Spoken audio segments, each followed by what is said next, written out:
This is 95.2. It's 4:10. Now, the Liberal Democrats in Oxford, West and Abingdon say they've seen a surge in donations since leaflets attacking Evan Harris were delivered to constituents. The flyers highlight Dr. Harris's stance on issues such as animal research, euthanasia and abortion. One leaflet from the Animal Protection Party refers to him as Dr. Death and features a skull and crossbones.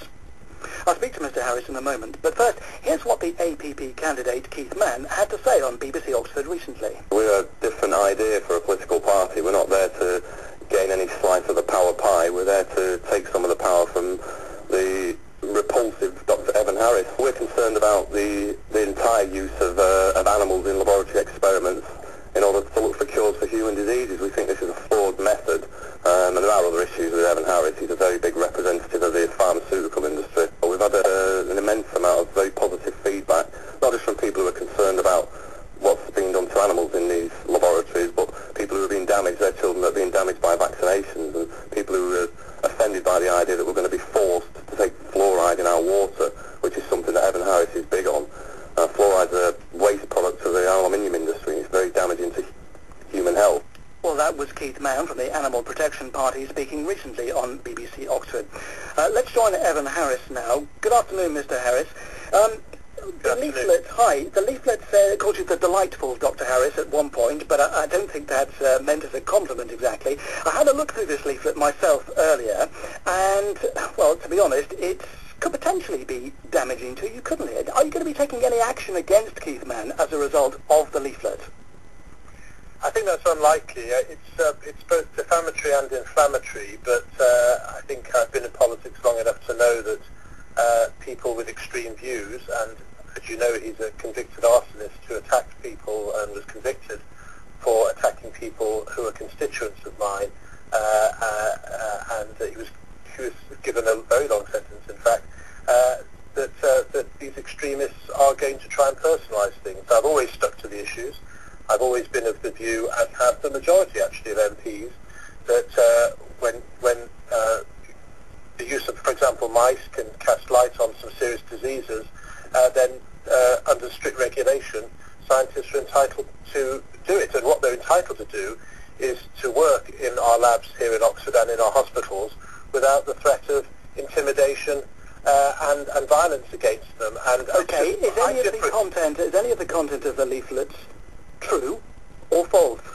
Most of it's false, but I mean, I don't deny the fact that I have stood up for scientists and medical researchers doing this work. And so there are germs of truth in the leaflet? Well, I mean, yes, I have supported scientists doing animal research. What's different from me compared to the majority of MPs who agree with me is that I've been prepared to stand up publicly and say that this is ethical research, it's well conducted, it's legitimate, and it's wrong that people should use threats of violence and intimidation against people. And I think I've been proven right by the fact that it's a convicted felon who's using his democratic right, as he's entitled to stand against me, and sending every house in the constituency one of these inflammatory and defamatory leaflets. Nevertheless, most of which is untrue, of course. The leaflets, in some ways, the Liberal Democrats are saying, have actually worked to your advantage, because more people are apparently saying that they will now vote for you as a result. Yes, we have had a lot of people saying that if they weren't going to vote for me before, now they know that I've had this record of speaking up for my constituents and standing up for my beliefs, even in the face of inflammatory and defamatory stuff like this, that they'll vote for me. And not only that they've gone to my website and pressed the donate button, which is very kind of them, because it enables me to put out a response setting out my true position, which I hope to do. What do you consider to be the most defamatory comment in that case? Well, I'm not going to repeat things that are defamatory. It rather defeats the purpose. But there's a whole load of things in there that simply aren't true.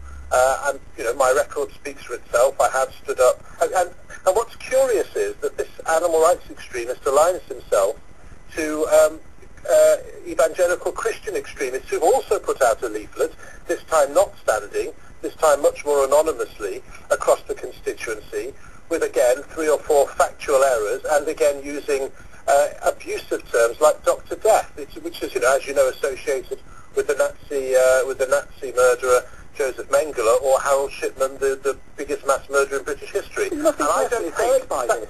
Well, I regret it, I think it's fair to say. I've got a relatively thick skin, and if that's the price of standing up for what I believe is right, and I accept that not everyone agrees with me, and I can't please everyone on these issues which are divisive, but when I got elected, I said that I would never shy away from letting people know my position, listening and debating, and I've always accepted invitations from church groups to debate the issue of medical researchers using embryos, as the majority of MPs have always supported in this country since the days of Mrs. Thatcher. It's just that what I've done, which leads that I'm a target, is that I've been willing to talk about these things in public because I am a doctor and I have a privileged position as an MP, as I've been an MP for this constituency, that's enabled me to put the view of science and patient groups in these areas. But I do respect the views of those who disagree. Of course you do. I understand that.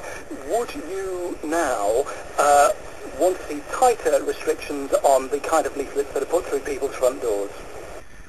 No, I'm a great believer. It would be hypocritical of me because I'm a believer in free speech. I've no doubt that the animal one is defamatory, but I think that I'm even reluctant to talk about it because it draws attention to it. It's, he's entitled to stand. When they threatened me way back a few years ago when there was all the fuss about the research lab, and I and others were joining protests in support of the beleaguered scientists, they said, if you don't stop talking, we will, we'll get our revenge. I didn't know what that meant at the time, but I'm glad that they're doing it democratically and not violently at the moment. Evan Harris, thank you very much indeed for your comments this afternoon. There's a full candidate list of the Oxford, West and Abingdon and all the Oxfordshire constituencies on our website, bbc.co.